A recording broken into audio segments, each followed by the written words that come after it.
Yuk jadi bagian dari dakwah kami. Dukung operasional dakwah dan sosial kami, raih pahala amal jariah yang terus mengalir sampai hari kiamat. Assalamualaikum warahmatullahi wabarakatuh. Alhamdulillah, tidak pernah berhenti lisan kita memuji dan memuja Allah subhanahu wa ta'ala, terutama atas nikmat Islam dan iman.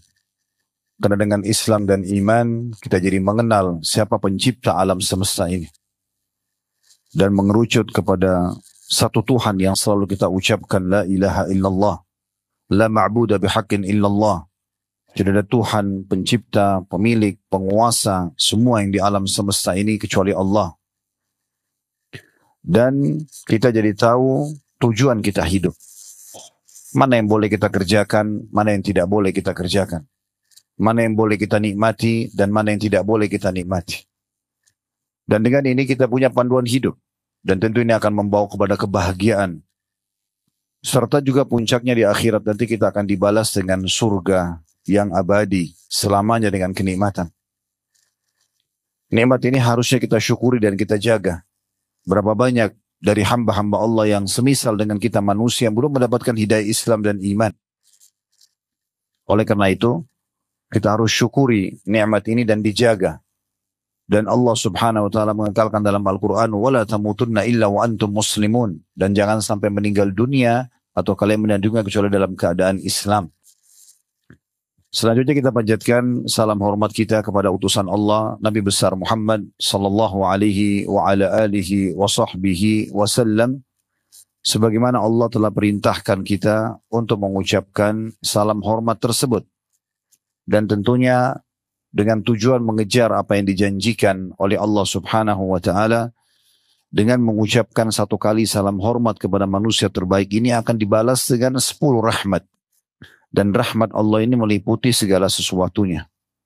Meliputi pengampunan dosa, peninggian derajat, pelipat gandaan, balasan pahala, dan juga solusi dari permasalahan.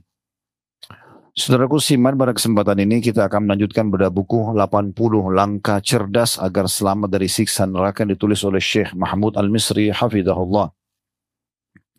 Dan kembali kita ingatkan, walaupun kita akan masuk insyaAllah di poin ke-25, masalah mati syahid di jalan Allah, namun setiap muslim tetap harus diingatkan, dimulai dari judul buku ini, karena ini pertemuannya sebulan sekali, maka terus diingatkan bahwasanya memang ada Allah subhanahu wa ta'ala siapkan dan janjikan, dan ini disiapkan dari jauh sebelum kita diciptakan. Ada surga yang abadi dengan kenikmatan bagi para orang-orang yang beriman dan patuh, dan ada neraka sebagai tempat hukuman dan penyiksaan bagi para pembangkang. Tidak akan pernah ada orang yang bisa luput dari kedua tempat ini. Kalau dia patuh beriman, meninggal dalam keadaan tersebut, maka dia akan mendapatkan surga abadi, dan di sana kepemilikan juga abadi. Kalau di muka bumi ini Bapak Ibu sekalian, kita hanya punya kepemilikan sementara. Anda punya BPKB misalnya, atau surat sertifikat tanah, atau apa sajalah yang kita biasa anggap sebagai harta dunia, maka itu sementara. Begitu kita meninggal dunia menjadi hak orang lain, hak ahli waris. Lalu kemudian mereka pun menjualnya, membaginya, dan seterusnya akhirnya pindah ke tangan orang-orang lain. Tapi di surga nanti, sekali kita mendapatkan istanah itu, pakaian-pakaian sutra itu, kebun-kebun itu, dan segala macam fasilitasnya, maka itu selalu Allah ikutkan setelah menyebutkan surga dengan kata-kata khalidina fiha, kekal selamanya di dalamnya. Maka ini kepemilikan abadi. Sementara neraka pun sama. Bagi orang-orang kafir, orang munafik, orang musyrik, maka akan khalidina fiha, kekal juga selamanya dalam siksaan tersebut, dan tidak ada kematian. Sebagaimana Allah subhanahu wa ta'ala mengingatkan dalam Al-Quran, la yadhukuna al-mauta illa mautatal ula. Mereka tidak akan rasakan kematian kecuali mati yang pertama saja di dunia. Kecuali usatul mu'minin, orang-orang mukmin yang dosanya lebih banyak daripada amal solehnya sehingga dia harus masuk neraka dulu, baru mereka nanti akan dikeluarkan menuju ke surga. Itu hanya sementara. Tapi ada yang kekal, sebagaimana sudah kami sebutkan tadi, ya, orang-orang kafir, munafik, dan musyrik. Kita sekarang sedang berbicara lingkup orang-orang mukmin yang berbuat dosa, yang harus mampir ke neraka terlebih dahulu.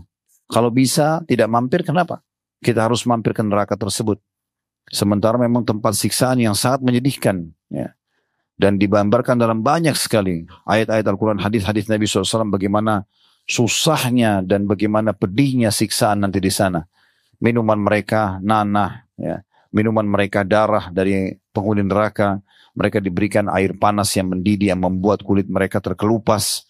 Ya, mereka diberikan pukulan-pukulan dengan besi yang tajam, ya, dengan segala macam jenis siksaan. Dan ini sudah kami bedah panjang lebar. Kalau Bapak Ibu kembali ke playlist YouTube, bedah buku Rasulullah SAW cerita tentang surga neraka, sudah ada 33 bab khusus membahas tentang masalah neraka dengan segala macam jenis siksaannya. Yang harusnya setiap muslim selalu peduli membacanya supaya dia hati-hati tidak terjerumus dalam neraka tersebut. Nah, di antaranya yang kita bahas pada kesempatan ini. Pada pertemuan yang lalu, teman-teman sekalian, kita sudah membahas poin ke-24, yaitu masalah jihad di jalan Allah Subhanahu wa Ta'ala. Dan bagaimana sudah kita jelaskan kalau jihad ini adalah amal ibadah yang sangat mulia. Dan jihad bukan tujuannya membuat kerusakan di muka bumi, tapi untuk justru menegakkan kebenaran dan membela kebenaran. Sekarang ini umat Islam lagi banyak diserang dan disoroti oleh orang-orang non-muslim supaya mereka meninggalkan istilah jihad. Mereka tidak mau menggunakannya karena dicap sebagai orang yang kalau bicara jihad teroris atau garis keras atau apa sajalah istilahnya. Padahal sebenarnya ini adalah salah satu bab agung dari bab-bab ibadah dalam agama kita yang tidak boleh ditinggalkan sama sekali. Sudah panjang lebar kita jelaskan dalil-dalilnya pada kesempatan yang lalu. Bahkan statement Abu Bakar sangat jelas, jangan kalian pernah tinggalkan jihad, karena kalau kalian tinggalkan maka kalian akan masuk dalam kehinaan atau kehinaan. Di sini bukan untuk kita menyebarkan kerusakan. Sudah kita sebutkan adab-adab dan tata krama jihad pada kesempatan yang lalu. Nabi SAW melarang mutilasi musuh, tidak boleh membunuh wanita, anak kecil, orang-orang yang sudah menyerah, tidak boleh merusak fasilitas umum, tidak boleh membunuh hewan-hewan, dan segala macam hal adab-adab yang sudah kita jelaskan. Tapi dia digunakan justru untuk membela kalau umat Islam sedang tertimpa kezaliman, ya, atau agama sedang dicoreng, ya, atau memang kita akan menyebarkan agama Islam ke satu lokasi setelah menawarkan kepada mereka Islam. Kalau mereka menolak baru mereka bayar upeti, kalau mereka nolak baru kemudian terjadi peperangan. Itu pun kalau mereka sudah menyerah, tunduk dengan hukum Allah Subhanahu wa Ta'ala, maka sudah konsepnya kembali kepada firman Allah Subhanahu wa Ta'ala, la ikraha fid din. Tidak ada paksaan dalam agama Islam. Nabi SAW tidak pernah membebaskan satu lokasi, baik itu Khaybar di masa beliau atau kota Mekah yang ditaklukkan dengan kekuatan full. Tidak ada setelah Islam menguasai lalu Nabi SAW paksakan kalian harus masuk Islam, kalau tidak akan kami bunuh. Tidak ada sama sekali. Ya, mereka tunduk dengan hukum Allah. Mereka ingin perdamaian maka dikasih perdamaian dan tidak dipaksakan untuk menganut agama Islam. Itulah indahnya jihad dalam Islam. Dan sudah kita jelaskan juga dan kita tepis kembali, kita ingatkan, tidak benar orang-orang yang menggunakan kata-kata jihad kemudian menyalahgunakannya dengan membom dirinya, dengan membuat kerusakan, mengganggu para turis yang datang ke negara-negara Islam dengan alasan mereka orang kafir. Ini semua tidak ada satupun di antara ulama mu'tabar, ulama yang memang bisa jadi rujukan yang membolehkan semua itu. Kalau orang bom dirinya, maka dia berarti mati bunuh diri, bukan mati syahid. Walaupun ada sebagian orang berusaha memaksakan itu mati syahid. Tapi tidak pernah terjadi di masa Nabi SAW. Ada di antara mereka berdalil karena ada sahabat yang sempat minta dilemparkan dirinya menuju ke dalam benteng musuh. Padahal ini bukan melempar dirinya untuk dibunuh. Dan terbukti sahabat itu tidak terbunuh memang. Beliau dengan kekuatan fisiknya berhasil menembus benteng musuh pada saat dilempar ke dalam dan akhirnya membuka pintu gerbang untuk kaum muslimin. Walaupun di akhir peperangan beliau mati syahid, tapi di saat dilemparkan tidak mati syahid. Dan ini bukan dalil sama sekali untuk membolehkan orang bom bunuh diri. Nah, kita akan lanjutkan teman-teman sekalian pada kesempatan ini di poin ke-25-nya masih berhubungan dengan jihad, yaitu syahid di jalan Allah Subhanahu wa Ta'ala. Kita sedang membahas teman-teman sekalian jenis mati yang terbaik. Kalau kita semua yakin kita akan meninggal dunia sebagaimana Allah berfirman dalam Al-Quran, "Qul innal mauta alladhi tafirruna minhu fa innahu mulaqikum." Katakan hai Muhammad bahwasanya kematian yang kalian lari darinya pasti akan datang menemui kalian. Dan sudah terlalu banyak jutaan orang manusia seperti kita yang kita bisa saksikan kuburan-kuburan mereka sekarang. Setiap kita lewat di kuburan kita lihat gundukan tanah dan batu nisan. Tetapi sebenarnya di dalamnya ada manusia-manusia seperti kita. Mungkin lebih tampan, lebih cantik, lebih pintar, lebih kaya, lebih berprestasi secara duniawi. Atau mungkin juga ukhrawi. Lebih berprestasi, tapi mereka sudah meninggal dunia. Kita pun begitu.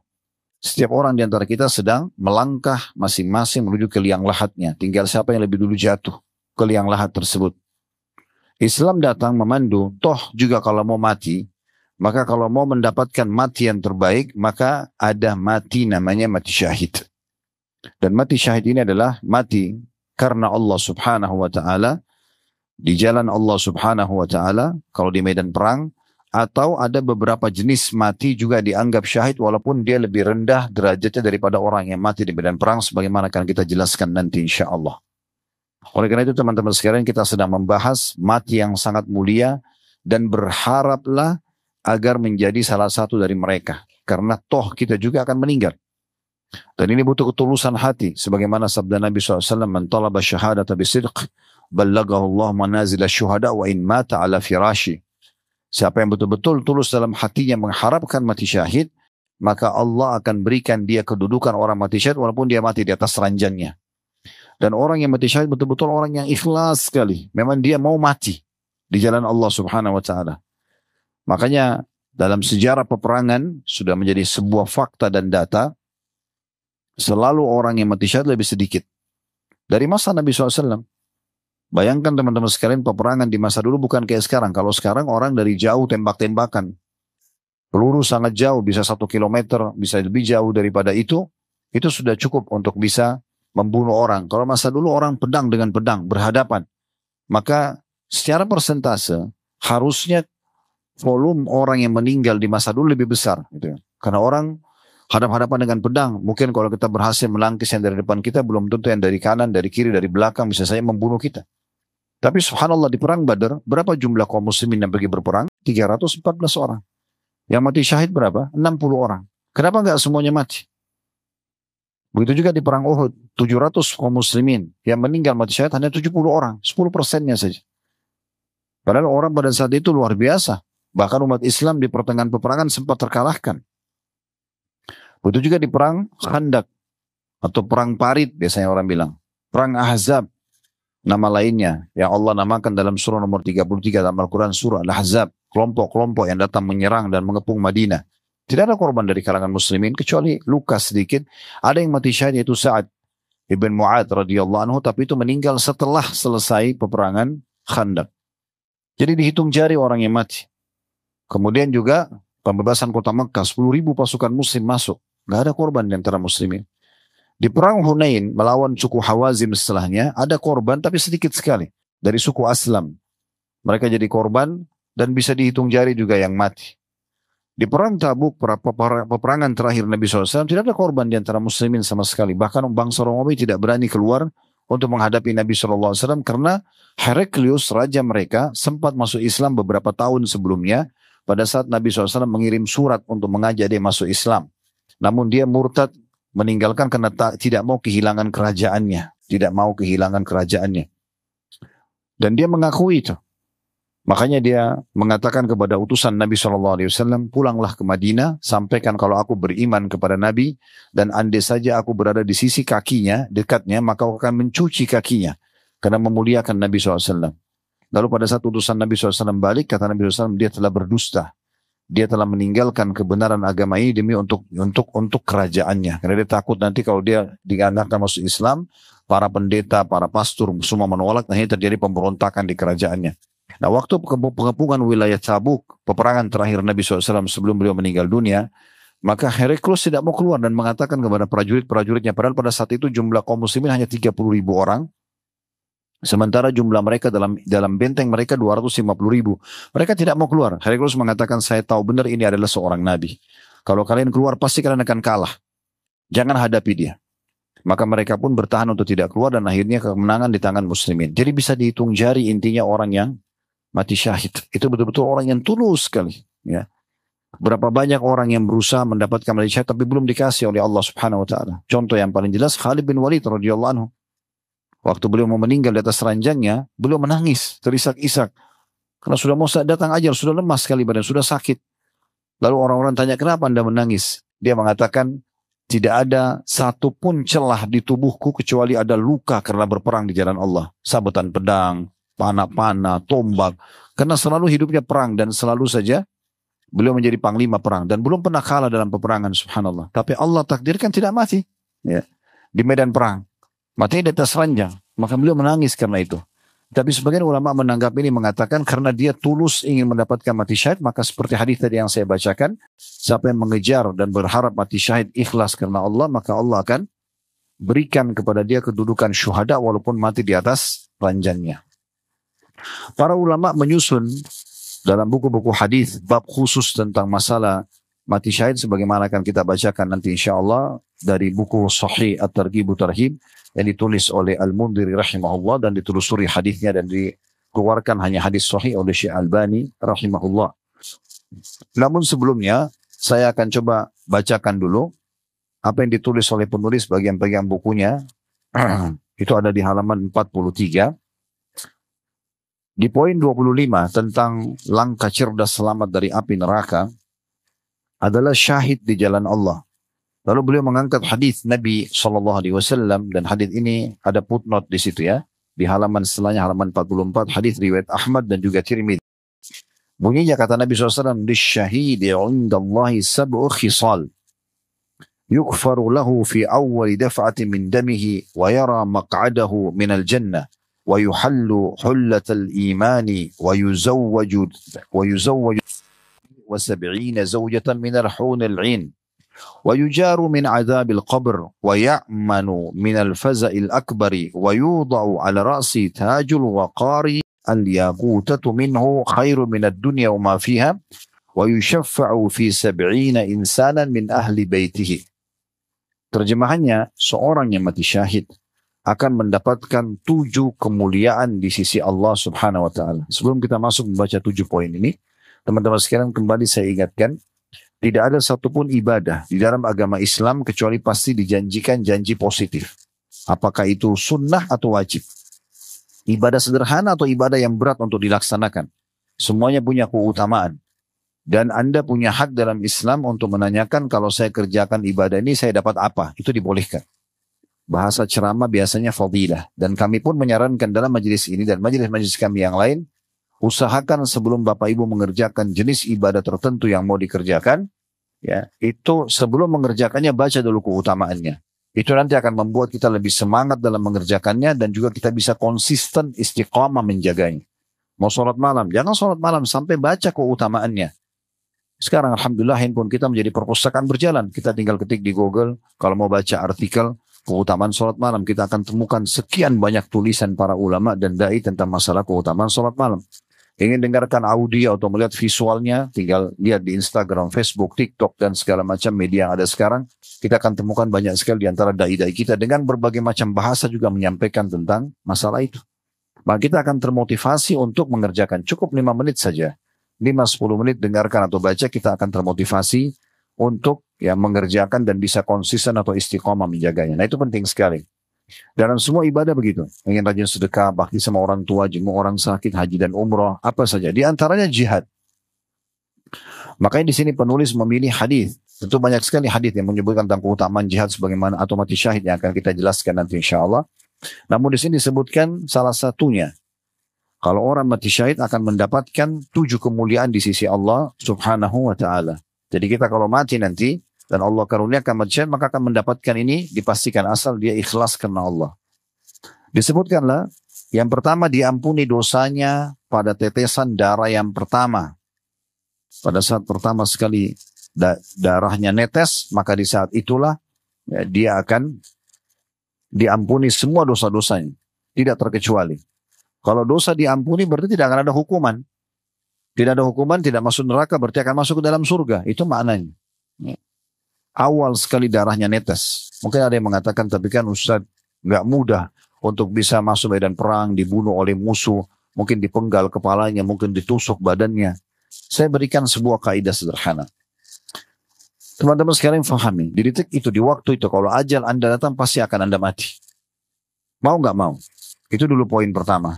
Poin yang kedua, kalau orang yang sedang mati tidak lagi mengetahui dan merasakan apa yang menjadi penyebab dia mati. Misalnya penyakit kronis, misalnya ditabrak kereta api kepalanya hancur, misalnya di atas pesawat meledak nggak ditemukan potongan badannya, misalnya tenggelam di lautan dicabit-cabit oleh ikan dan hewan air tubuhnya misalnya. Dengan orang yang mati di atas ranjang, mati biasa saja, yang biasa kita lihat orang mati di ranjang rumah sakit atau di rumahnya, sebenarnya semua itu hanya merasakan satu, sakaratil maut, proses pencabutan ruh. Dan kata Nabi SAW cuma dua keadaannya. Kalau dia orang beriman, maka akan lebih mudah keluar daripada air yang keluar dari mulut kendi. Itu saja poinnya. Semua orang beriman akan sama. Dan orang kafir akan sulit. Kata Nabi SAW, karena ruhnya berantakan di tubuhnya. Dan Allah jelaskan dalam surah Al-Anfal, bagaimana dahsyatnya kalau kalian melihat pada saat malaikat mencabut ruhnya orang-orang kafir karena menghantam wajah dan bokong mereka sambil mengatakan, rasakanlah pedihnya api neraka. Maka ruhnya, kata Nabi SAW, berantakan di tubuhnya, nggak mau keluar. Lalu malaikat menarik dengan keras, ibaratnya ya seperti bulu domba yang dibasahkan, dililitkan di pohon berduri, kemudian ditarik dengan keras sehingga berantakanlah bulu domba tersebut. Hanya itu keadaannya. Jadi orang yang dipenggal lehernya, orang yang ditusuk badannya, teman-teman kita sekarang di Palestina, di Gaza, di Rafah, semoga Allah berikan mereka kemerdekaan dan kemenangan. Allahumma amin. Itu mereka tidak rasakan lagi bom yang menimpa rumahnya, runtuhan yang menimpa tubuhnya, atau apalah peluru-peluru yang sampai menembus tubuh mereka. Tidak dirasakan lagi. Yang mereka tahu, di saat itu ajalnya datang, malaikat mereka lihat mencabut ruhnya, orang beriman akan mudah, orang kafir akan sulit. Selesai. Itu saja poinnya. Lalu kalau kita paham ini, untuk apa kita takut? Waktu Nabi SAW melihat jenazahnya pamannya Hamzah radhiyallahu anhu di perang Uhud, semuanya darah, karena dimutilasi. Hidungnya dipotong, ya dadanya dibelah oleh Hindun, dia suruh Wahsy pada saat itu melakukannya, walaupun nanti Hindun sama Wahsy pembesar kota Mekah masuk Islam, ya. Tapi itu di masa awal-awal Islam. Waktu melihat itu Nabi SAW menangis, terus sedih melihat pamannya secara fisik itu. Sampai kata Umar, saya tidak pernah lihat Nabi sedih seperti sedihnya pada saat itu, karena tidak tega melihat jasadnya Hamzah. Tapi Jibril AS datang pada saat itu lalu menyampaikan wahyu. Lalu Nabi SAW sampaikan mengatakan, sungguh aku diperlihatkan sekarang Hamzah sedang bertelekan di dipan-dipannya di surga. Artinya walaupun secara fisik dia begitu, tapi dia ini adalah pimpinan para syuhada dan sedang menikmati semua itu di sana. Nanti akan kita jelaskan bagaimana orang-orang yang mati syahid, separah apapun teman-teman sekalian kerusakan fisiknya, sekejam apapun prosesi pembunuhannya, kematiannya, tetap kata Nabi SAW tidak merasakan kecuali seperti cubitan saja. Begitu dalam hadis yang sahih, hanya seperti cubitan. Dan kata Nabi SAW, tidak ada orang yang meninggal dunia berharap kembali lagi ke dunia kecuali orang yang mati syahid.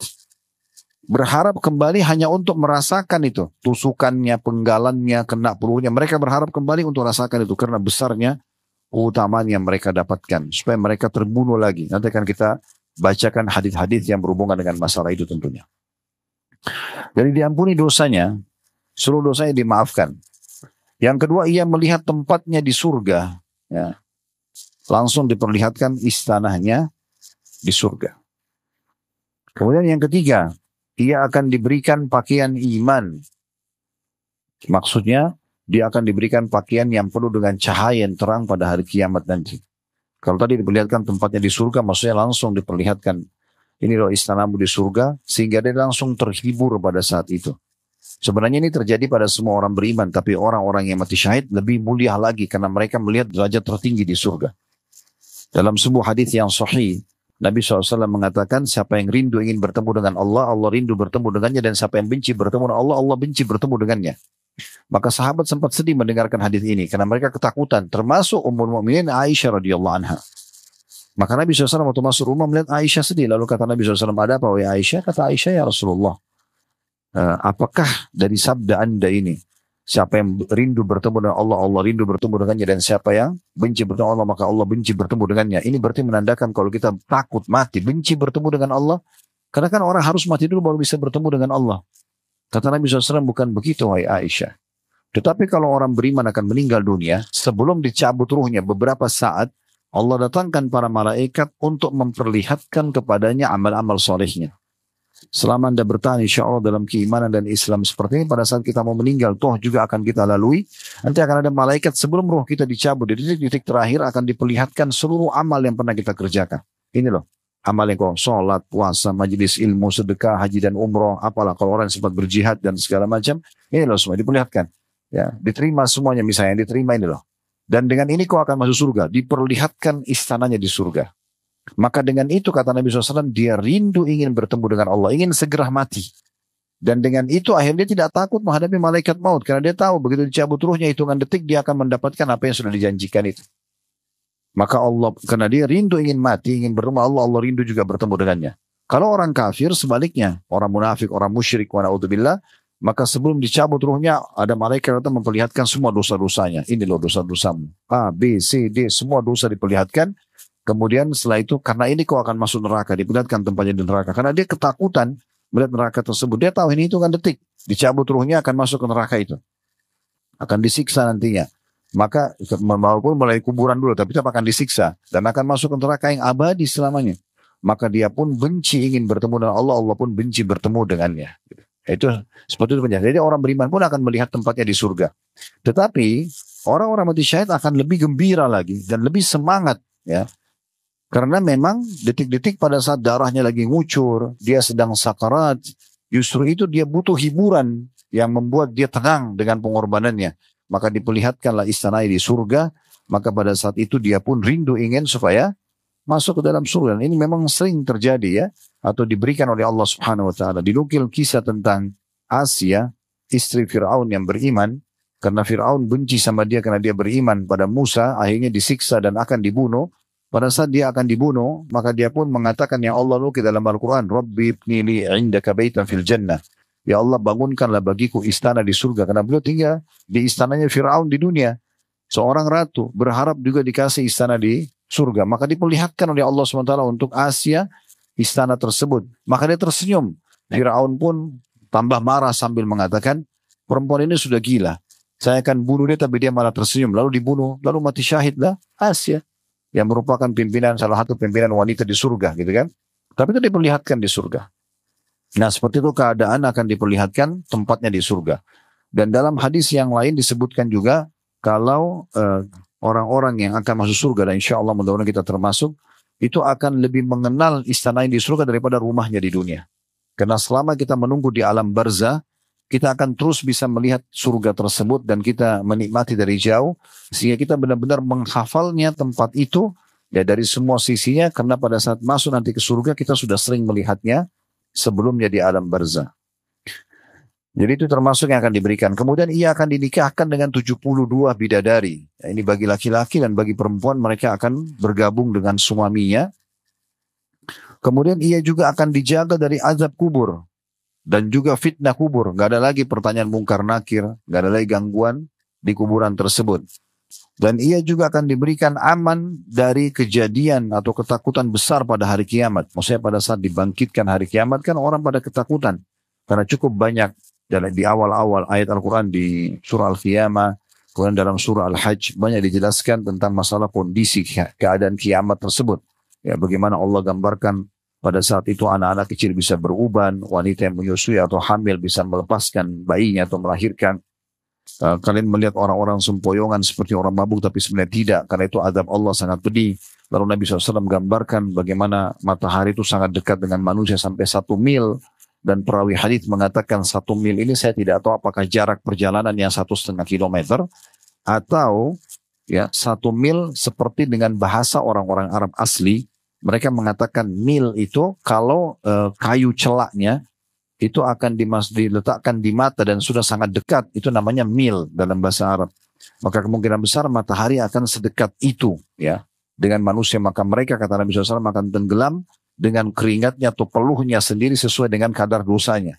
Ada yang tenggelam sampai mata kaki, ada yang sampai lutut, ada yang sampai perut, ada yang sampai tenggelam. Nabi SAW memberikan gambaran dengan tangan beliau ke mulutnya atau ke dagunya. Maka itu tergantung kadar dosanya. Nah, orang-orang beriman termasuk orang mati syahid akan diselamatkan dari ketakutan-ketakutan tersebut. Bagaimana Nabi SAW menggambarkan bahwasanya akan ada orang dibangkitkan hari kiamat dengan wajahnya jalan di mahsyar itu. Lalu Nabi SAW mengatakan, apakah kalian heran? Sungguh demi zat yang mengutusku dengan kebenaran, atau demi Allah, zat Allah yang telah membuat mereka bisa jalan di muka bumi dengan kedua telapak kaki akan mampu membuat mereka jalan dengan wajah mereka di mahsyar nanti. dan mereka akan menghindari duri-duri di mahsyar dengan wajah mereka. Dan sekian banyak pemandangan yang menghirukan dan memilukan, ya.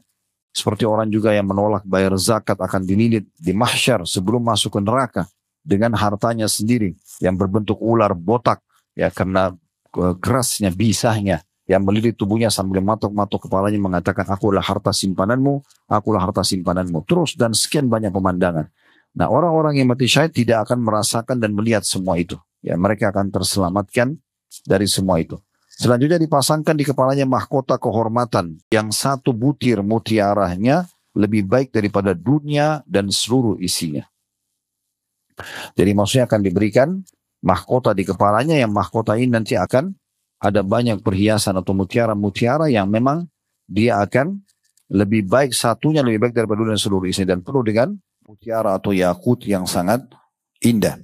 Yang terakhir, dia akan mendapatkan atau bisa memberikan 70 orang keluarganya selamat dari api neraka, atau memberikan syafaat untuk 70 keluarganya. Selama keluarganya itu adalah, atau orang yang dia kenal adalah orang-orang muslim, bukan orang kafir, maka boleh dia tunjuk untuk masuk ke dalam surga. Ya, ini berarti keutamaan yang luar biasa. Jadi bukan hanya sekedar menyelamatkan dirinya dan mendapatkan kemuliaan, tapi juga bisa menyelamatkan orang lain. Maka dalam beberapa riwayat disebutkan pernah Abdullah bin Mas'ud lagi sakit keras, begitu juga dengan Sa'ad pada saat sakit keras, ya, dan beberapa sahabat-sahabat Nabi yang lain. Nabi SAW sempat menjenguk, lalu kemudian menyebutkan beberapa petuah beliau dan nasihat beliau. Namun pada saat itu beberapa, atau disebutkan dalam riwayat bahwasanya istri atau keluarga daripada sahabat-sahabat ini mengatakan, ya Rasulullah, kami berharap dia mati di medan perang agar kami termasuk bisa mendapatkan syafaatnya. Jadi mereka sangat mengetahui tentang keutamaan hal tersebut. Jadi baik sang suami ataupun istri, dua-duanya berharap, ya, mati syahid di jalan Allah Subhanahu wa taala. Kemudian penulis mengatakan, kemudian Nabi SAW menjelaskan bahwa mati syahid tidak terlepas pada orang yang tidak terbatas pada orang yang mati di medan perang saja. Sekalipun ini adalah jenis mati syahid yang paling utama. Nanti akan kita jelaskan masalah itu, ya. Tapi yang jelas teman-teman sekalian, mati syahid cukup banyak jenisnya, akan kita bahas nanti di penghujung bahasan kita. Namun saya ingin menyebutkan dulu tentang keutamaan mati syahid, terutama mati di medan perang. Dan nanti juga akan kita jelaskan perbedaannya seperti apa sih antara orang yang mati syahid di medan perang dengan orang yang mati syahid lainnya. Karena ada orang yang mati kebakaran, kena runtuhan, orang mati tenggelam, perempuan yang mati melahirkan, orang yang membela kehormatannya atau hartanya atau keluarganya. Itu semua dianggap orang-orang yang mati karena wabah. Itu semua kena mati syahid. Ya, di itu mati syahid, tapi pahalanya tidak sama dengan orang yang mati di medan perang. Ya. Baik, saya akan bacakan dulu hadis tentang masalah keutamaan mati syahid dari buku Sahih Targhib Tarhib. Ada bab khusus dalam kitab jihad, bab ke-14, anjuran mati syahid. Ini kata Al-Mudhir rahimahullah, anjuran mati syahid. Artinya ini ditekankan agar setiap muslim berharap mengejar keutamaan ini dan keutamaan para syuhada. Hadis pertamanya dengan sanad sahih dari Anas radhiyallahu anhu, bahwasanya Nabi SAW bersabda, ma ahadun yadkhulul jannata yuhibbu an yarji ila dunya wa inna lahu ma 'ala al-ardi min syai' illa asy-syahid fa innahu yatamanna an yarji'a ila ad-dunya fayuqtala 10 marrat lima yara min al-karamati wa fi riwayah lima yara min fadli asy-syahada. Tidak ada seorang pun yang masuk surga kemudian ia ingin kembali ke dunia lagi. Tidak ada lagi penghuni surga yang masuk ke surga masih berharap kembali ke dunia. Sudah cukup masuk surga saja. Kecuali dikatakan dan memiliki segala sesuatu yang ada di muka bumi. Tidak ada seorang pun yang masuk surga kemudian ia ingin kembali ke dunia dan memiliki segala sesuatu yang ada di muka bumi. Maksudnya kembali lagi ke dunia lalu menjadi orang yang paling kaya, orang yang paling sukses, jadi raja. Kalau orang sudah masuk surga tidak berharap lagi kembali ke dunia. Walaupun dikasih kau kembali ke dunia, ya, tapi jadi raja, jadi presiden, jadi orang terkaya, dia sudah nggak mau lagi. Kata Nabi SAW, kecuali orang yang mati syahid. Ini saja ahli surga yang ingin kembali ke dunia. Apakah untuk mendapatkan jabatan-jabatan, kedudukan dan harta? Jawabannya tidak. Ya, sesungguhnya ia berangan-angan kembali ke dunia agar dibunuh di jalan Allah 10 kali. Jadi orang yang mati syahid itu berharap kembali dunia bukan untuk makan, minum, dapat jabatan, tidak. Supaya merasakan lagi tusukan pedang itu, penggalan lehernya, kena bomnya, itu yang dia kejar. Bahkan kata Nabi SAW 10 kali. karena kemuliaan yang dilihatnya dari balasan yang diberikan kepada orang yang mati syahid. Hadis ini diriwayatkan Bukhari, Muslim dan juga Tirmidzi. Berarti teman-teman sekalian, apa yang selama ini syaitan tanamkan agar kita khawatir mati syahid, karena melihat tadi saya bilang kerusakan fisik, kejamnya proses pembunuhannya, semua ini teman-teman sekalian hanya bisikan syaitan yang membuat kita takut. Tapi Islam datang sudah menjelaskan, tidak usah khawatir. Kalau sudah meninggal kita tidak, atau proses meninggal kita hanya melihat tadi malaikat maut mencabut ruh dan selesai. Mereka tidak akan lagi peduli dan merasakan tentang masalah fisik-fisik mereka yang disakiti itu. Itu yang menjadi data dan fakta yang sudah kita lihat sama-sama realitanya di lapangan ya. Kemudian dalam riwayat yang lain, riwayat nomor 2 dengan sanad sahih juga, masih dari Anas juga radhiyallahu anhu, bahwasanya Rasulullah SAW bersabda, yu'ta birrajuli min ahli jannati fayaqulu Allahu lah ya ibna Adam kaifa wajadta manzilaka fayaqulu ay rabbi khairu manzilin fayaqul sal wa tamanna fayaqul wa ma as'aluka wa atamanna as'aluka an taruddani ila dunya fa uqtala fi sabilika 10 marrat lima yara min fadli syahada. Kata Nabi SAW, nanti didatangkan seorang penghuni surga. Ini orang mati syahid di jalan Allah. Didatangkan. Lalu Allah berfirman kepadanya, wahai anak Adam, orang yang mati syahid ini, bagaimana engkau mendapati tempat tinggalmu sebagai balasan? Istanamu bagaimana? Cukup gak? Puas gak? Maka ia menjawab, sungguh ya Rabb, sebaik-baik tempat tinggal, indah sekali, sempurna sekali, enggak ada yang lebih bagus daripada ini.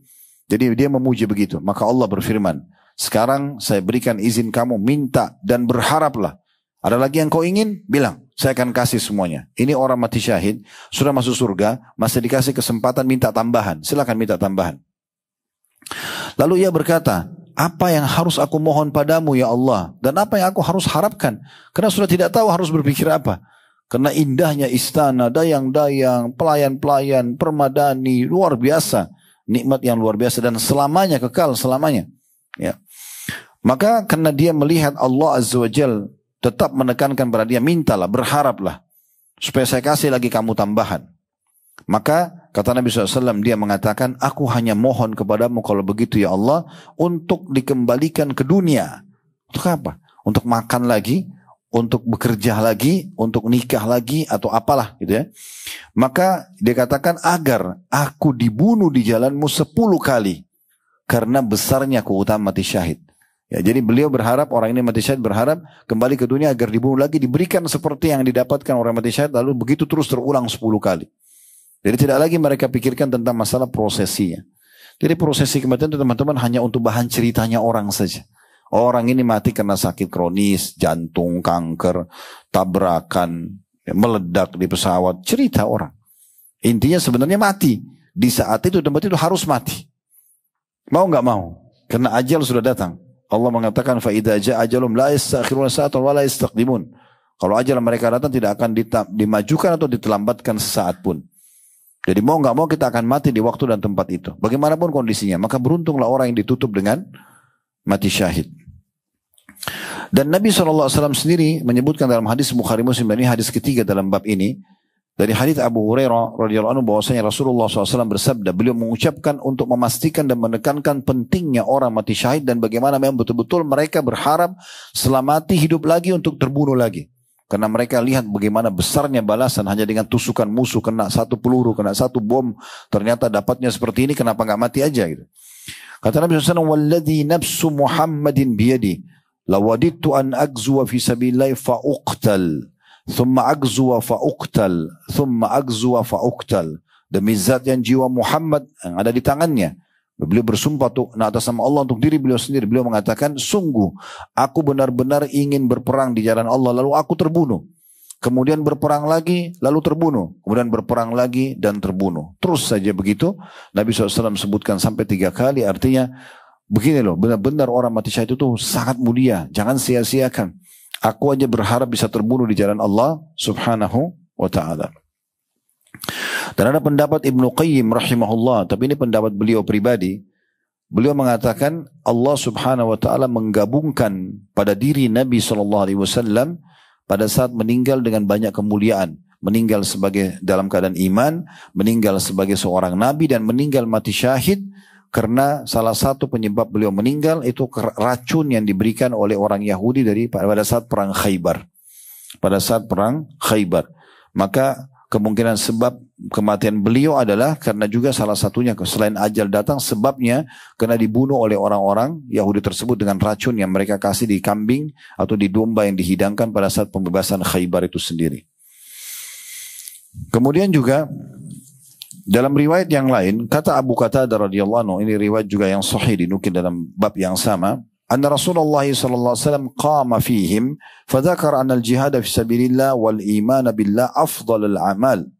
فقام رجل فقال يا رسول الله أرأيت إن قتلت في سبيل الله تكفر عني خطاياي فقال رسول الله صلى الله عليه وسلم نعم إن قتلت في سبيل الله وأنت صابر محتسب مقبل غير مدبر ثم قال رسول الله صلى الله عليه وسلم كيف قلت قال أرأيت إن قتلت في سبيل الله أتكفر عني خطاياي فقال رسول الله صلى الله عليه وسلم نعم إن قتلت وأنت صابر محتسب مقبل غير مدبر إلا الدين فإن جبرائيل فقال لي ذلك. Kata Abu Qatadah radhiyallahu anhu bahwasanya Rasulullah SAW pernah berdiri di tengah-tengah para sahabat. Lalu beliau menyebutkan tentang keutamaan jihad dan keutamaan iman di jalan Allah yang merupakan amal yang paling afdal. Beriman kepada Allah lalu berjihad di jalan Allah. Lalu seseorang berdiri atau seorang laki-laki berdiri mengatakan, ya Rasulullah, bagaimana kalau aku terbunuh dalam medan perang di jalan Allah? Apakah dosa-dosaku semua akan dihapuskan? Kata Nabi SAW, iya. Tapi jika kamu dibunuh di jalan Allah sedangkan kamu sabar, ya tidak berkeluh kesah dan juga mengharapkan pahala, dan kamu terus maju menyerang musuh tanpa mundur sedikit pun. Lalu Rasulullah SAW bersabda lagi kepada orang itu, bagaimana tadi yang kamu tanyakan? Coba ulangi lagi. Orang itu mengatakan yang kedua kalinya, bagaimana menurut anda kalau aku dibunuh di jalan Allah? Apakah dosa-dosaku akan dihapuskan? Kata Nabi SAW, iya. Jika kamu dibunuh sedangkan kamu sabar dan berharap pahala, maju dan tidak akan pernah mundur. Kecuali hutang. Karena sungguhnya Jibril baru saja menyampaikan kepadaku hal tersebut. Hadis ini diriwayatkan oleh Imam Muslim. Riwayat ini dikuatkan juga dengan hadis yang lain dari hadis Abdullah bin Amr bin As radhiyallahu anhu bahwasanya Rasulullah SAW bersabda, "Yukfaru lisyahidi kullu dzambin illa ad-dain." Diampuni dosa-dosa orang yang mati syahid semuanya kecuali utangnya. Baik, kita coba gali lebih dalam tentang masalah hadis ini tentunya. Hadis ini teman-teman sekalian memberikan kepada kita gambaran setelah iman kepada Allah, amal yang paling afdal adalah jihad. Ya, jihad ini sangat afdal, mulia sekali, terutama bagi kaum laki-laki tentunya ya. Apakah boleh perempuan ikut berperang? Boleh saja. Di saat Allah Subhanahu wa taala mudahkan mereka bisa ikut, karena Nabi SAW setiap kali pergi berperang dari semua perang beliau mengizinkan 20 sampai 20 sekian para wanita yang ikut. Tapi mereka memang berfungsi mengobati orang-orang yang luka, membuat masakan. Kadang-kadang mereka ikut berperang.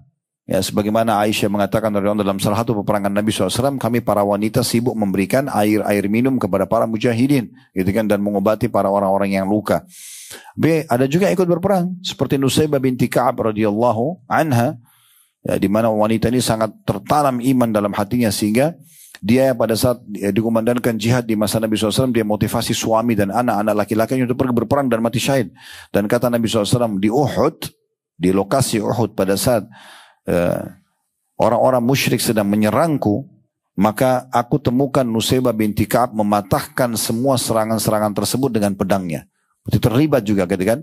Tapi yang dimotivasi, diutamakan adalah kaum laki-laki. Karena kaum perempuan tidak bisa semuanya ikut berperang. Mereka butuh untuk mengurus rumah, mengurus anak-anak, generasi umat yang akan nanti berlanjut lagi, melanjutkan estafet daripada syariat Allah Subhanahu wa taala ke depannya. Maka yang berjuang mencari nafkah, mengantar jenazah, berjihad adalah kaum laki-laki. Dan Nabi SAW mengatakan dalam bab haji dan umrah, pada saat Aisyah mengatakan, ya Rasulullah, apakah atau kami melihat jihad adalah amal yang mulia sekali, besar sekali keutamaannya. Dari sekian banyak penyampaian Anda, luar biasa keutamaannya. Apakah kami para wanita boleh berjihad? Kata Nabi SAW, kalian berjihad ya, yang tidak ada peperangan dalamnya, yaitu haji dan umrah. Jadi kalau pergi haji dan umrah itu seperti pahala jihad bagi para wanita. Jadi saya lebih fokus kepada laki-laki sebenarnya, tapi perempuan masih dibolehkan kalaupun dia ikut berperang ya, tapi diprioritaskan laki-laki. Kemudian pelajaran yang lain yang bisa diambil dari hadis ini adalah bagaimana jihad kalau mengikuti syaratnya dan dia terbunuh mati syahid. Di sini kata Nabi SAW, sabiran muhtasiba. Sabirun muhtasib artinya dia sabar dan mengharapkan pahalanya. Sabar dan mengharapkan pahalanya. Apa itu sabar? Artinya dia betul-betul menikmati prosesnya. Kenapa sih orang meninggalkan istri, meninggalkan anak, meninggalkan pekerjaan, mungkin susah dapat kamar mandi, kadang-kadang suka dapat makanan, dia sabar, dia nikmati saja, ya, apa yang sedang dilakukan. Seperti orang kalau pergi haji, orang kalau pergi mencari nafkah, ada saya suka dukanya. Nah, semua itu punya suka duka, ya. Maka kalau dia bersabar, kemudian muhtasib, dia mengharapkan pahala balasannya di sisi Allah Subhanahu Wa Taala, ditambah lagi mukbil ghair mudbir. Terus maju, tidak mau mundur. Ya, dia tidak pernah lari dari kancah peperangan. Kalau dia mati, maka dia akan diampuni dosa-dosanya. Ini satu prinsip dasar dalam Islam, teman-teman. Kita kalau sedang berperang, tujuan utama masuk medan perang mati, bukan pulang. Jadi kalau antum satu waktu atau Allah SWT mudahkan kita masuk di medan perang, tujuan kita bukan pulang lagi. Bagaimana kita terbunuh di saat itu? Para sahabat ridwanullah alaihim, mereka kalau pulang mereka tidak terbunuh, maka di antara mereka ada yang sedih, kena luput bagi mereka surga. Bahkan ada di antara mereka mengatakan, beruntunglah si fulan karena sudah meninggal duluan pada saat terbunuh Mus'ab bin Umair, ya Hamzah dan para sahabat di perang Uhud. Banyak di antara sahabat-sahabat lain merasa sedih, mengatakan beruntunglah mereka karena sudah pasti depan mata mati dalam keadaan Islam dan iman dan mati syahid. Sementara kami belum tahu bagaimana akhir daripada hidup kami sendiri. Jadi imam mati syahid itu diharapkan sekali. Jadi kita masuk medan perang itu perbedaan dasar antara kita pasukan muslimin dengan pasukan orang-orang kafir, karena kita berharap masuk medan perang mati. Tidak berharap lagi kembali, gitu kan? Kalaupun kembali maka akan membawa kemenangan. Makanya Islam tidak kenal namanya kalah.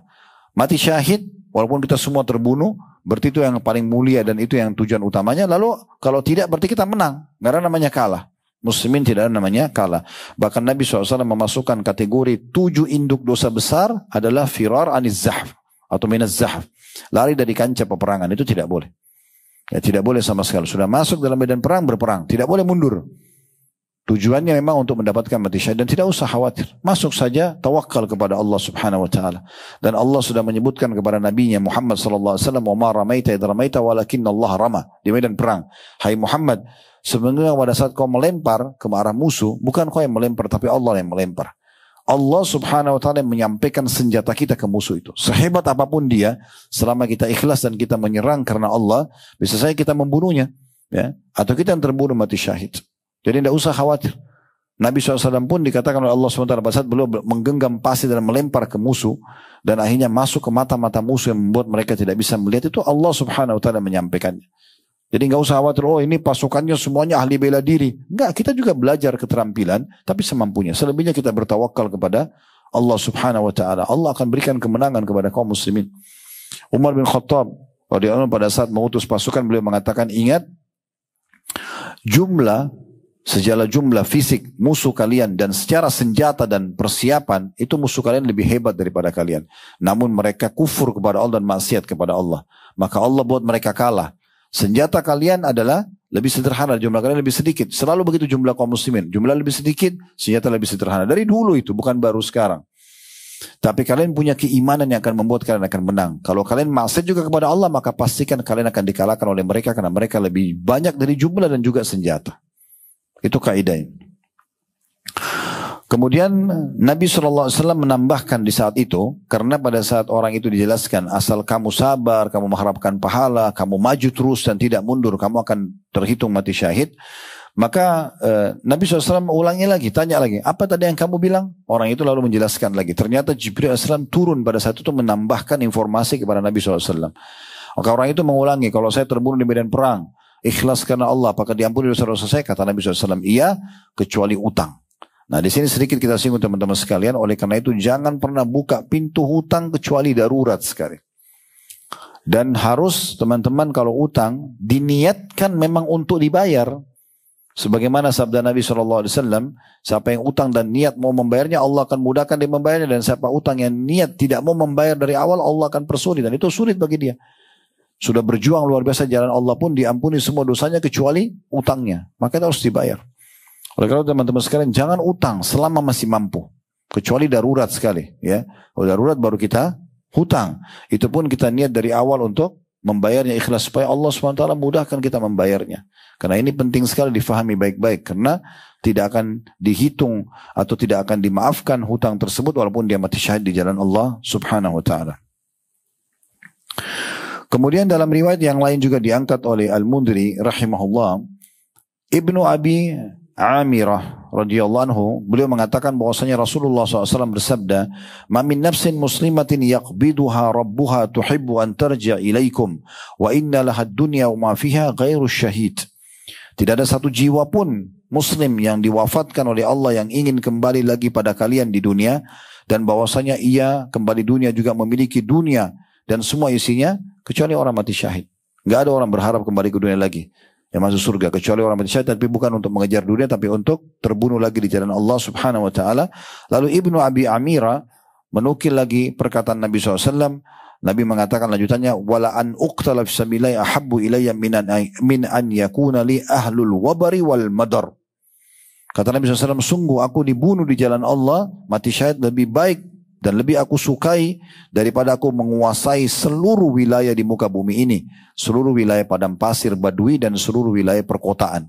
Jadi seluruh dunia ini pun tidak akan jadi kecil ya bagi orang yang mati syahid, sebagaimana penyampaian Nabi alaihi salatu wassalam.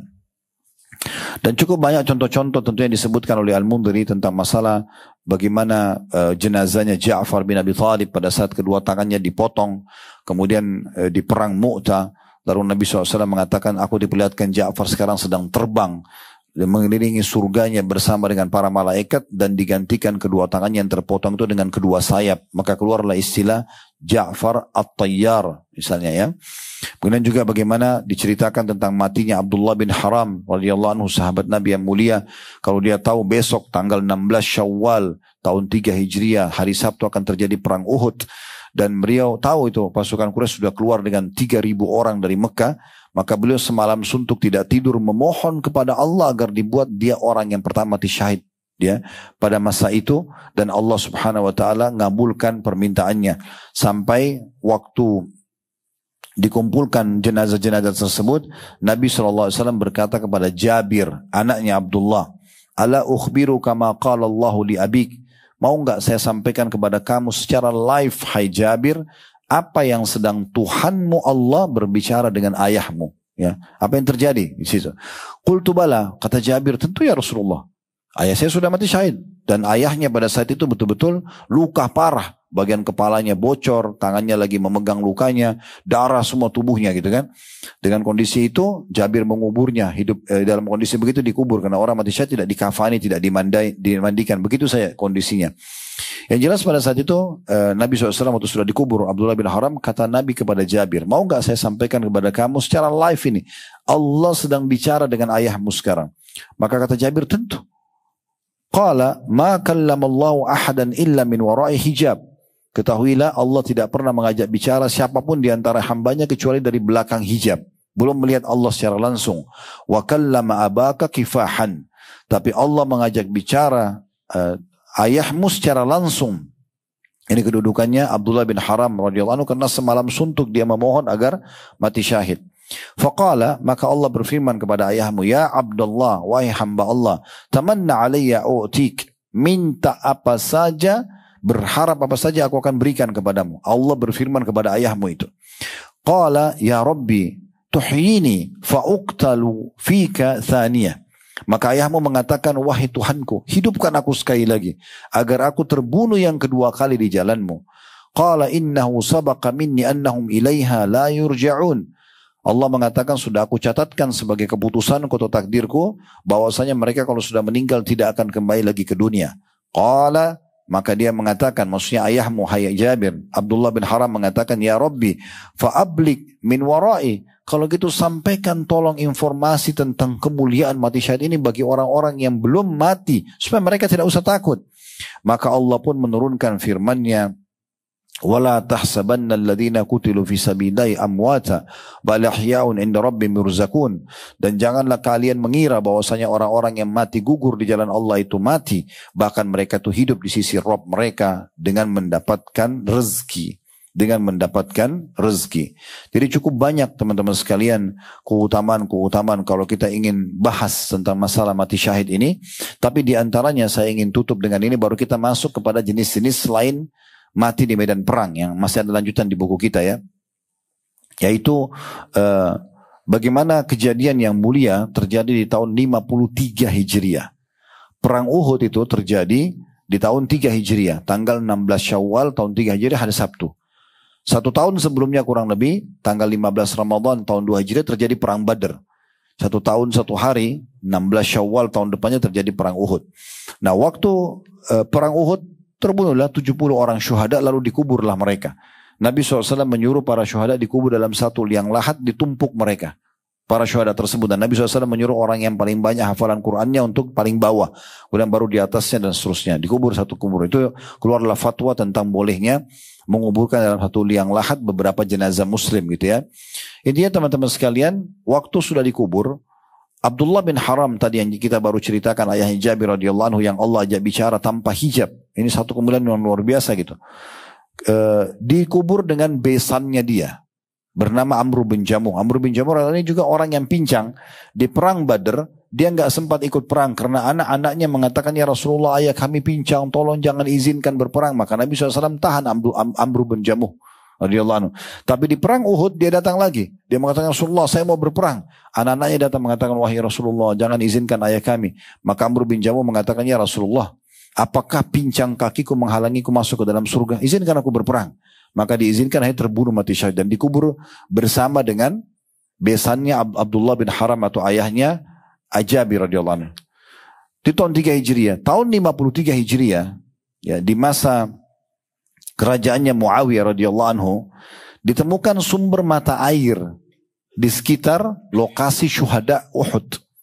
Lokasi situ ditemukan sumber mata, dan ini mata air dibutuhkan oleh penduduk Madinah. Waktu itu mereka belum ada pipa kayak kita sekarang atau mungkin kita bisa buat apalah ya, saluran-saluran air yang lebih canggih lagi, mungkin dengan mesin didorong dan segala macam, belum ada di masa itu. Maka mereka harus membuat garis, menggali dan membuat garis supaya mudah mengalirkan air ke kota Madinah, dan itu harus melewati kuburan para syuhada. Terjadilah diskusi di antara para sahabat kira-kira seperti apa. Maka kesimpulannya mereka sepakat boleh kuburan syuhada dibongkar, dipindahkan. Ya, jadi lokasi sekarang syuhada Uhud, kalau Bapak Ibu lagi pasti ke lokasi perang Uhud, itu bukan di situ awalnya dikuburkan, tapi sudah dipindahkan. Yang jelas dipindahkanlah. Kata Jabir, pada saat saya menggali kuburan ayah saya menemukan ayah saya, Abdullah bin Haram tadi yang kita baru ceritakan kisahnya ini, itu dikatakan masih sama bajunya setelah 50 tahun. Bajunya masih sama. Baju jubah warna putih, garis-garis hitam. Dan tangannya masih memegang luka di kepalanya yang bocor kepalanya itu. Pada saat tangannya saya pindahkan, ngucurin darah. Kemudian dia kembali lagi pegang kepalanya. Itu masih dalam kondisi mati. Gitu kan. Itu kata Abdullah, kata Jabir menceritakan tentang ayahnya Abdullah. Ini semua buku sejarah Islam menjelaskan riwayat ini. Begitu juga ada yang menukil ya riwayat tentang Hamzah radhiyallahu anhu, sempat jempolnya kena cangkul orang yang mau menggali kembali kuburan baru, dan itu masih mengeluarkan darah. Itu terjelas fakta gitu ya, bahwasanya syuhada tidak hancur jasadnya dimakan oleh tanah. Selain para nabi-nabi juga para syuhada. Jadi mereka memang sangat mulia. Sekarang tidak asing, di masa kita sekarang lebih gampang lagi kita melihatnya ya, fakta-fakta seperti ini, karena di masa sekarang kita kamera segala macam ada ya. Kalau kita searching di Google tentang orang-orang mati syahid, oh ada yang mati senyum, ada yang mati. Ini baru beberapa waktu lalu saya sempat minta sama tim siapkan, ditemukan ada orang yang mati syahid di Palestina, di Gaza, wajahnya bercahaya waktu ditemukan kuburan yang dibuka, keluar kayak cahaya terang, kayak ada lampunya gitu ya. Ya itu tidak ada rekayasa. Orang yang meninggal terus bisa senyum sendiri itu nggak mungkin itu. Itu bukan rekayasa, itu memang sudah disebutkan karena mereka gembira melihat apa yang mereka lihat itu. Dan ada juga orang yang mati syahid kalau tidak salah di Syria beberapa waktu yang lalu, dia dalam kondisi lagi sakarat, darahnya keluar, dalam bahasa Arab dia ngomong. Saya lihat cuplikannya berulang-ulang, saya lihat itu karena luar biasa gitu. Dia mengatakan, wahai saudara-saudaraku, kalau kalian lihat apa yang sedang saya lihat, saya sedang melihat surga luasnya, luas langit dan bumi. Dia sambil ngomong sambil senyum, sampai dia meninggal dunia gitu. Orang di sekitarnya mendengarkan tuh, sampai dia senyum, wahai saudaraku, kalau kalian lihat apa yang saya lihat. Dia terus motivasi gitu untuk dia ceritakan sampai dia keluar ruhnya. Itu semua fakta-fakta yang disebutkan dan data-data yang ada gitu. Itu kita bisa lihat searching setiap saat. Teman-teman sekalian. Jadi memang mereka punya kemuliaan di dunia juga dengan tidak dihancurkan jasadnya oleh tanah tersebut, ya. Dan sekian banyak tentunya keutamaan-keutamaan. Kalau kita ingin bahas maka tidak akan cukup sejam, 2 jam, bahkan sehari membahas, karena hadis yang diangkat oleh Al-Mundhiri rahimahullah khusus mati syahid saja dari halaman 207 sampai 230 sekian, ya. Ini puluhan lembar berhubungan dengan masalah. Nanti Bapak Ibu bisa kembali ke buku Sahih At-Targhib Tarhib insyaallah di kitab jihad di bab mati syahid, itu cukup panjang lebar. Baik, saya akan lanjutkan apa yang ditulis oleh penulis di sini, ditambahkan. Beliau mengatakan bahwasanya orang yang mati syahid di jalan Allah bukan hanya karena berperang di jalan Allah saja, tetapi akan bisa mendapatkan jenis mati syahid yang lainnya, tetapi tetap mati di medan perang lebih utama. Di antara hadis yang diangkat oleh beliau, hadis riwayat Imam Ahmad dan dihasankan oleh Syekh Albani, bagian pegang bukunya di halaman 45, ya. Yaitu sabda Nabi SAW, al-qatlu fi sabilillahi syahadah, wat-ta'unu syahadah, wal-gharaku syahadah, wal-batnu syahadah, wal-harqu syahadah, was-sullu wan-nufasa'u yajurruha waladuha bisururihi ilal jannah. Terbunuh di jalan Allah subhanahu wa ta'ala adalah syahid. Mati karena kena wabah taun adalah syahid. Wabah taun, wabah yang masyhur di masa Nabi SAW dan terkenal, ya. Sebagian terjemahan saya lihat ada disebutkan wabah pes, tapi saya tidak tahu apa itu. Tapi yang jelas dalam bahasa Arab taun. Sebagian fatwa ulama menyebutkan bahwasanya kemarin waktu ada corona juga dianggap seperti taun, ya. Makanya ada fatwa ulama mengatakan orang yang mati karena corona kemarin dianggap mati syahid. Jadi orang yang mati karena wabah, ya, taun adalah syahid. Mati tenggelam adalah syahid. Jadi orang tenggelam di lautan itu juga mati syahid, pesawat yang jatuh segala macam. Kalau dia muslim kita berharap dia mendapatkan keutamaan itu. Kemudian mati karena sakit perut, semua jenis penyakit perut adalah syahid, ya. Kemudian mati karena terbakar adalah syahid, ya. Dan mati karena penyakit TBC adalah syahid. Juga wanita yang meninggal di masa nifasnya, anaknya akan menyeretnya dengan ari-arinya menuju ke surga. Artinya selama dia meninggal masih melahirkan atau di masa nifas, maka diharapkan juga dia mati syahid. Kalau ada yang bertanya, boleh nggak Ustaz, saya berdoa agar saya dimatikan dengan salah satu mati ini? Maka kami menjawab, tidak usah tentukan jenis matinya.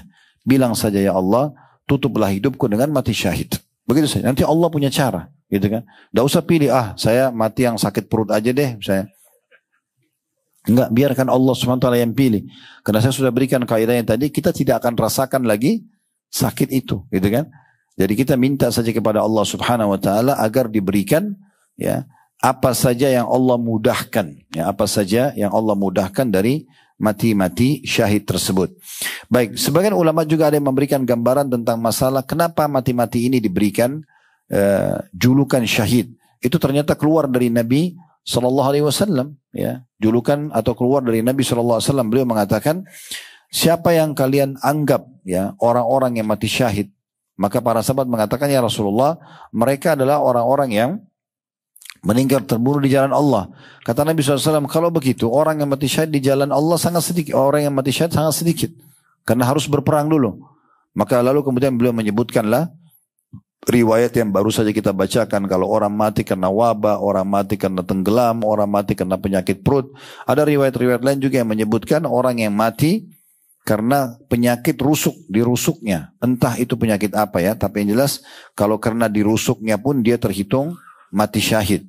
Ada riwayat lain juga yang menjelaskan, dan riwayat-riwayat yang sahih, bahwasanya orang yang meninggal karena membela kehormatannya, membela keluarganya, membela hartanya juga mati syahid. Kayak misalnya ada orang yang menyerang kita tiba-tiba, kita lagi jalan dengan istri, dengan anak, kemudian tiba-tiba diserang. Lalu kita membela, melawan, akhirnya kita terbunuh, itu juga mati syahid, ya. Ini juga dianggap mati syahid, tapi tentu kedudukannya tidak sama dengan orang-orang yang mati di medan perang, sebagaimana sudah kita paparkan tadi panjang lebar tentunya. Tapi yang jelas ini salah satu kemuliaan yang Allah SWT mudahkan untuk orang mendapatkan mati syahid, ya. Tentu di sini teman-teman sekalian tidak perlu muncul lagi syubhat di pikiran kita mengatakan, oh bagaimana kalau orang itu banyak dosanya, lalu kemudian dia mati tabrakan, dia mati tenggelam. Itu kuasa Allah Subhanahu wa taala. Kita tidak tahu. Karena taubat dalam Islam hitungan detik, kan ya? Hitungan detik. Bisa saja orang tiba-tiba bertaubat dia keluar dari sebuah tempat yang haram, kemudian Allah karunia mati, itu bukan mustahil, itu kuasa Allah SWT. Allah memilih siapapun di antara hamba-hamba yang dia inginkan gitu ya. Itu yang kita harapkan ya, bisa Allah SWT berikan kepada mereka. Hadisnya adalah hadis Abu Hurairah radhiyallahu anhu, di mana Nabi SAW mengatakan, "Ma ta'uduna syuhada'u fikum?" Siapa saja yang kalian anggap sebagai syuhada di antara kalian? Qalu ya Rasulullah, man qutila fisabilillah fahuwa syahid. Wahai Rasulullah, siapa yang terbunuh di jalan Allah maka dia dianggap syahid. Qala inna syuhada ummati idzan laqalil. Kalau begitu syuhada umatku sangat sedikit. Qalu faman ya Rasulullah, maka para sahabat mengatakan, kalau begitu siapa saja yang mati syahid ya Rasulullah? Qala man qutila fisabilillah fahuwa syahid. Siapa yang mati di jalan Allah maka dia ya syahid. Dan mati di jalan Allah ini tidak harus di medan perang, kayak lagi cari nafkah, lagi keluar menuntut ilmu, kan semua di jalan Allah namanya. Wa man mata fisabilillah fahuwa syahid ya. Jadi siapa yang terbunuh di jalan Allah, dia lagi keluar untuk ilmu, lagi cari nafkah, dibunuh sama orang, itu dianggap syahid. Wa man mata fisabilillah fahuwa syahid. Dan siapa yang mati sementara lagi aktivitas di jalan Allah, menuntut ilmu, dia bukan dibunuh, mati saja ajalnya datang, maka juga dianggap syahid. Wa man mata fit ta'uni fahuwa syahid. Siapa yang mati dalam kondisi kena wabah ta'un atau wabah yang merata, maka dia syahid. Wa man mata minal batni fahuwa syahid. Siapa yang meninggal dalam kondisi sakit perut juga dianggap syahid. Qala Ibnu Miqsam, asyhadu ala abika, yakni Aba Salih annahu qala wal ghariqu syahid. Lalu perawi mengatakan, dan aku bersaksi juga bahwasanya ada tambahannya, orang yang tenggelam juga dianggap mati syahid. Dalam riwayat lain juga ditambahkan, riwayat yang sahih ya, bahwasanya Nabi SAW mengatakan asyhada'u khamsa, orang yang mati syahid ada 5, al-mat'unu, orang yang kena wabah taun, wal mabtun, dan orang yang kena penyakit perut, wal ghariq, orang yang tenggelam, wa sahibul hadmi, dan orang yang ditimpa bangunan rubuh, runtuhan ya. Jadi teman-teman kita di Gaza itu dapat banyak sekali keutamaan. Sudah kena runtuhan, diserang oleh musuh, terbunuh dengan peluru musuh, maka itu semua berkumpul banyak keutamaan bagi mereka. Wasyahidu fisabilillah, dan orang yang mati syahid di jalan Allah subhanahu wa ta'ala. Dan sekian banyak hadis-hadis yang menyebutkan tentang masalah ini tentunya. Terakhir yang diangkat oleh penulis adalah hadis Nabi SAW di halaman 45. Ini bahasan penutupannya, yaitu sabda Nabi SAW. Ini masih berhubungan dengan keutamaan orang mati syahid. Kata beliau, kemudian Nabi SAW memberitahukan keadaan mereka sesudah kematian para syuhada itu. Beliau bersabda, inna arwaha syuhada'i fi tayrin khudrin ta'aluqu min thamaril jannah. Sesungguhnya arwah para syuhada berada dalam perut burung hijau yang memakan buah-buahan dari surga. Hadis ini diriwayatkan oleh Tirmidzi. Dalam riwayat lain, ruh-ruh para syuhada berada di punuknya atau di pelatuknya burung yang berwarna hijau. Bagaimana? Allahu a'lam, kita tidak tahu. Tapi itu akan terbang mengelilingi surga, kemudian akan kembali ke sarang-sarangnya yang bergelantungan di bawah arsy-Nya Allah subhanahu wa ta'ala. Jadi mereka dimuliakan oleh Allah subhanahu wa ta'ala. Sebagaimana tadi sudah kita jelaskan, Ja'far pun radhiyallahu anhu, sepupu Nabi SAW yang merupakan kakak Ali bin Abi Thalib, lebih tua 10 tahun dari Ali, itu mati syahid di perang Mu'tah. Nabi SAW bilang, saya diperlihatkan Ja'far sedang terbang bersama para malaikat mengelilingi surga, dan kedua tangannya yang terpotong diganti sayap oleh Allah subhanahu wa ta'ala. Jadi memang mereka menikmati surga, tapi memang belum bisa masuk ke dalam surga, karena itu nanti akan terjadi di hari kiamat. Allahu a'lam. Ini bahasanya insyaAllah. Kalau ada yang punya pertanyaan silakan nanti diajukan. Kedepannya kita akan bahas dan lanjutkan poin ke-26, masalah berbakti kepada orang tua dan juga silaturahim, yang merupakan masuk dalam 80 langkah cerdas agar selamat dari siksa neraka. Allahu a'lam. Kalau ada benar dari Allah, kalau ada salah dari saya mohon dimaafkan. Subhanakallahumma bihamdika, asyhadu an la ilaha illa anta astaghfiruka wa atubu ilaik. Wassalamualaikum warahmatullahi wabarakatuh.